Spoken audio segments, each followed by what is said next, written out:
Ni awamu ya mwisho ya kipindi hiki cha Ulingo wa Spoti. Mimi na Spoti Brian Mose anaendelea kukisherehesha kipindi hiki. George Kayesi ambaye ni mwana spoti mwenza ananisaidia kuchanganua na kuchambua matokeo na matukio yote ya spoti. Sasa tutoke hapa nchini na tufike England, na ni kwamba mechi za ligi kuu ya England zitakuwa ni zenye kuendelea siku ya hapo kesho Jumamosi sawa na siku ya Jumapili, na ni kwamba mechi ya mapema ya Jumamosi itakuwa ni kati ya West Ham dhidi ya Sunderland, mechi ya saa 9:30. Mechi ya saa 12 kutakuwa na mechi ngapi? Mechi tatu kuanzia saa 12 jioni: Burnley dhidi ya Tottenham, Fulham dhidi ya Brighton, alafu Manchester City dhidi ya Wolverhampton. Alafu saa 2:30 itakuwa ni kufunga kazi kwenye siku ya Jumamosi ndani ya ligi kuu ya England, wakati Bournemouth watakuwa na kipiga dhidi ya bingwa mtetezi Liverpool. Alafu siku ya Jumapili mechi ya mapema itakuwa ni mechi ya saa 11, na hiyo saa 11 kutakuwa na mitanange mitatu ama ukipenda ngarambe tatu, na ni kwamba Brentford watakuwa na kipiga dhidi ya Nottingham,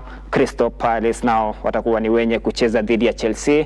Mechi nyingine ya saa 11 itakuwa ni ya Newcastle dhidi ya Aston Villa, timu ambayo nayo inataka kuendea kikombe msimu huu, msimu wa mwaka 2025 sawa na 26 wa ligi kuu ya England. Na siku hiyo hiyo ya Jumapili saa 1:30 itakuwa ndo kufunga kazi mechi ambayo imesubiriwa, mechi ambayo imengojewa kwa hamu na hamumu na mashabiki wa Arsenal sawa na